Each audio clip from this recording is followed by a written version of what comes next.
السلام عليكم، ازيكم حبايبي؟ عاملين ايه؟ يا رب تكونوا بخير. اللهم صل وسلم وبارك على سيدنا محمد وعلى اله وصحبه وسلم. بعتذر جدا جدا عن التأخير، غصب عني والله، بس في ظروف حصلت لي كده ورا بعض ورا بعض، ترك ترك ترك كده، فهي دي اللي أخرتني. الحمد لله، شكرا على كل الناس اللي سألت عليا، شكرا جدا على كل اهتمامكم وكل كلامكم الحلو، ربنا يخليكم ليا يا رب. ان شاء الله بإذن الله هحاول تاني انتظم معاكم في الفيديوهات. بس انتوا كمان بقى شجعوني، لو عجبكم الفيديوهات تشجعوني بلايك كده وكومنت حلو، علشان اعرف انزل فيديوهات تاني. تمام. النهارده هنعمل الناجتس بوصفة اقتصادية سهلة جدا، ناس كتير طلبتها مني، وقلت بقى هنبدأ بيها كده الفيديو النهارده، علشان تبقى من الوصفات الحلوة اللي الناس كلها بتحبها، كبار وصغار. معايا هنا صدر فرخة.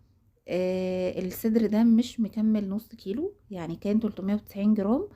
واهم حاجة عندي لما اجي اعمل الناجتس يكون متصفي كويس جدا جدا من المية. تمام. حطيته كده في الكبة علشان يتفرم معايا، والفراخ بتتفرم خالص. يعني سهلة ان انتي تحطيها تفرميها في البيت عندك، يعني زي ما انتوا شايفين كده، وفرمتها وهتشوفوا ان هي شكلها ناشف خالص، مفيهاش اي نوع من انواع المية. ودي اهم تركاية يا بنات وانتي بتعملي الناجتس. تمام. علشان ما تضطريش ان انتي تضيع يعني المية اللي هتبقى موجودة في الفراخ وانتي بتفرميها، تحطي بقسماط، تحطي دقيق، تحطي نشا، يعني خليها فراخ احسن. التوابل بقى عندي هنا ملح وفلفل، بابريكا، توم باودر، وجنزبيل. تقدري تحطي التوابل اللي انت عايزاها كلها، مفيش اي مشكلة خالص. بنفس الوصفة دي ونفس الفراخ مع التوابل بس تقدري تعملي الناجتس، وهو ده كده يبقى ناجتس صافي خالص بالفراخ، وطبعا هيبقى انضف من بتاع بره بكتير. وانتي ضامنة، انا بوريكم ان هنا شايفين الفراخ ما بتلزقش، مع ان انا لسه في اول مرحلة خالص. حلوة جدا وبتدي قوام ونتيجة حلوة لو انتي مصفيها كويس قبل ما تفرميها. تمام. لكن انا هنا عشان اعمل لها بقى، يعني ازود كميتها بحاجة برضو تكون صحية وتكون حلوة برضو، لا دقيق ولا نشا ولا اي حاجة. هحط عليها بطاطساية مسلوقة. اول حاجه هسلق البطايه بقشرها، يعني مش هسلقها كده اقشرها واحطها ليه، علشان لما البطاطس بتبقى مسلوقه بقشرها مش بتشربش ميه برضو. بعد ما بتتسلق بقوم منزلاها برضو، حطها في مصفى شويه كده، بحيث ان هي لو فيها اي نوع من انواع الميه بقشرها. ولو انتي ما عندكيش الاداه بتاع البطاطس اللي بتبشر البطاطس دي، ممكن تعمليها بالمبشره العاديه. ولما بتتسلق خالص بتبقى حلوه خالص، زي ما انتوا شايفين بايديا عادي جدا، ممكن اهرسها برضو عشان اتاكد ان مفيش فيها اي نوع من انواع الكلاكيع. مفيش فيها ميه، زي ما انتوا شايفين البطاطس حلوه برضو وما بتلزقش في ايديا. وده برضو اكيد بيترتب على نوع البطاطس، لو بطاطس تحمير كويسه بتديني نفس النتيجة، ما بقاش فيها برضو مية، وان انتي تسلقيها بقشرها دي برضو نتيجة كويسة. انا حطيتها هنا دافية ليه وما حطيتهاش مع الفراخ وهي بتتعمل ليه؟ لان انا الفراخ البطاطس لما بتبرد معايا بحس ان هي بتديني مطة كده، او بيبقى فيها مخاط كده، شكل مش لذيذ وما بحبوش يعني. لكن هي لما بتتهرس وهي سخنة ودافية كده بتديني النتيجة احلى. ممكن هنا في المرحلة دي احط عليها شوية زيت عشان تبقى اسهل في التشكيل، لكن انا حبيت ان انا اديها برضو تيست عالي وطعم احلى. وقمت حط عليها معلقة صغيرة زبدة برضو، يدوبك سيحتها كده شوية، وزي ما انتوا شايفين تعتبر عجينة معايا طرية جدا وسهلة جدا، وزي ما انتوا شايفين ما بتلزقش خالص، وتقدري تشكليها زي ما انت عايزاها.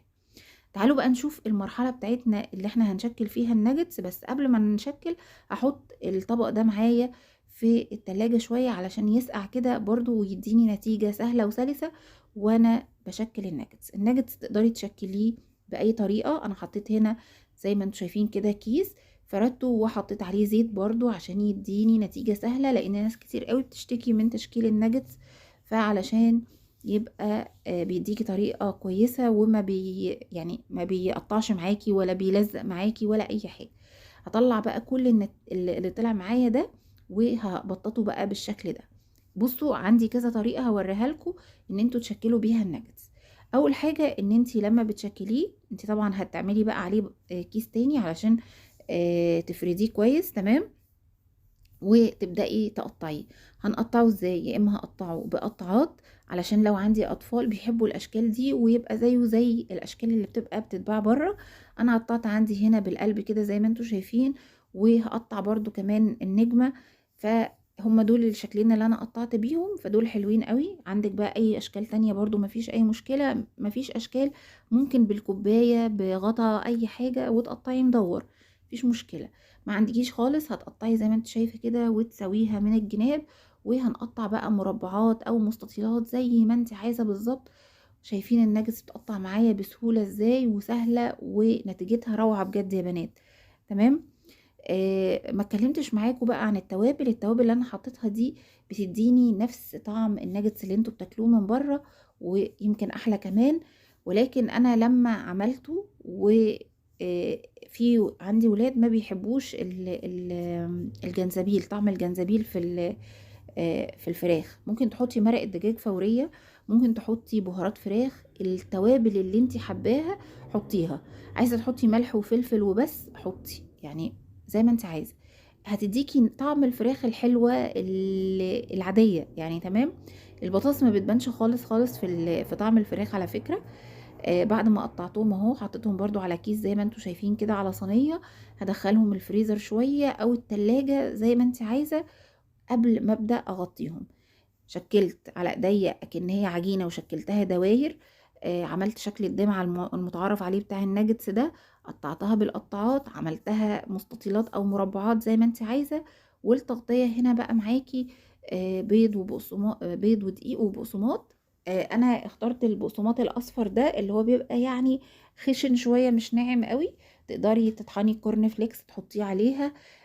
في ناس بتعمل الناجتس بالدوريتوس، يعني زي ما انت عايزة خالص الحاجة اللي انت عايزاها. بس انا يعني حبيت ان انا اعمل كده، هو ده الشكل المتعارف عليه. واللون الاصفر ده هو ده برضو الشكل المتعارف عليه للناجتس. فحبيت ان انا اعمل كده. بصي بقى بايديكي اللي انت هتحطي فيها في الدقيق والبيض، بلاش هو ده اللي تغطي بيه بالبقسماط علشان ما تبهدليش طبق البقسماط. لان لو ايدك كان فيها بيض ونزل في البقسماط انتوا عارفين ان هو بيعجن كده شوية. وحاولي تغطي بقى الناجتس كويس جدا، وتحافظي برضو على شكلها. كون ان هي بتتحط في التلاجة قبل ما بتغطيها او الفريزر شوية بيكون ماسك نفسه، فما بيتلخبطش معاكي، شكله بيفضل زي ما هو. شايفين الشكل عامل ازاي؟ البقسماط شكله حلو جدا. اللون بقى على حسب ما انت تحبي، يعني لو عملتي بالبقسماط العادي هيديكي اللون زي مثلا لون البانيه الغامق. لكن ده البقسماط الاصفر ده كنت بجيبه من هايبر، وهتلاقيه برضو عند العطارين. هيديكي نفس الشكل ونفس اللون اللي بتجيبي بيه الناجتس من بره. زي ما انت عايزه بقى، زي ما بقولك ادي كل يعني زي ما انت عايزه في التغطيه بقسماط. اي حاجه عايزه تعملي شويه كورن فليكس وتطحنيهم وتعملي بيهم زي ما انت عايزه. تمام. بس وعايزه بقى اقليهم، هقليهم بقى على طول في الزيت، او عايزه تفرزيهم وتطلعيهم برضو. هنشوف برضو مع بعض احنا هنعملهم ازاي. الصدر اللي كان معايا ده كان 390 جرام زي ما قلت لكم. بعد ما عملته ده كله هحطه كده مع بعض واقول لكم هو عمل وزن قد ايه عشان تعرفوا انتوا وفرتوا قد ايه. تمام. ادي شكل القطعة اهي بعد ما كنت حطيتها شوية في الفريزر عشان تكون مسكت نفسها برضو. وهبدأ ان انا اعبيها في علب او اطباق او اكياس زي ما انتوا عايزين. لو عايزين تحطوها في اكياس تكونوا مجمدينها خالص تماما عشان لما تحطوها في الكيس ما تتبهدلش الشكل بتاعها. تمام. وهتشوفوا دلوقتي زي ما بقول لكم كده معايا الناجتس هتطلع قد ايه. هحطها بقى كده في العلب، وما بين كل طبقة وطبقة هحط يعني اكياس علشان بقول لكم ما تلزقش، وتطلعي منها الجزء اللي انت عايزاه. واصلا كده كده لما عشان انا حطيتها شوية في الفريزر فبرضو مش هتلزق في بعض ابدا وهتطلعي منها بسهولة. تعالوا بقى هنا في مرحلة التحمير. هكون مسخنة الزيت كويس قوي، ولما اجي احط الناجتس هبدأ بقى اهدي تبقى نار متوسطة علشان الناجتس ما ياخدش لون مني بسرعة، وما يكونش استوى من النار عالية يعني. تمام. انتوا شفتوا الناجتس عاملة 909 جرام، بس 909 جرام دول كان الميزان طافى معايا في النص فوزنته كده بالعلبة. العلبة ما تجيش 200 جرام يا بنات يعني. الناجتس كده اداني اكتر من كيلو الا ربع. 390 جرام اداني كيلو الا ربع تقريبا او اكتر كمان ناجتس. فطبعا وصفة موفرة جدا جدا جدا. انت عملتيها في الاخر بصدر فرخة، تقدري تعمليها زي ما انتوا عايزين بأي كمية. آه وزي ما قلت لكم كده، البهارات خلي بالك لو انت ما بتحبيش نوع معين من البهارات ما تحطوهوش عشان الولاد. تعالوا بقى نشوف كده، شايفين سامعين صوت القرمشة والكريسبي بتاع الناجتس؟ طعمه حلو قوي قوي قوي. البطاطس مش باينه طعمه فيها خالص. زي ما قلت لك لو حابه تستغني عنها وتعمليها فراخ كده بس مش تديكي طعم الناجتس اللي انت بتشتريه من بره. دي يعتبر احسن يعني خلطة كده او مكونات انا استخدمتها في الناجتس وعجبتني جدا. تمام. تعالوا كده نشوف الناجتس من جوه شكله ايه. طبعا كله زي ما انتم شايفين فراخ، مش باين فيه اي حاجة تاني غير الفراخ. الطعم بقى مش عايزة اقول لكم هو طعمه عامل ازاي. يا رب النهاردة الوصفة تكون عجبتكم. حبيت ان انا ابدأ معاكم الوصفة دي ينفع تعمليها وتفرزيها زي ما بقولك كده، وان شاء الله بإذن الله تنال اعجابكم. اشوفكم على خير والسلام عليكم.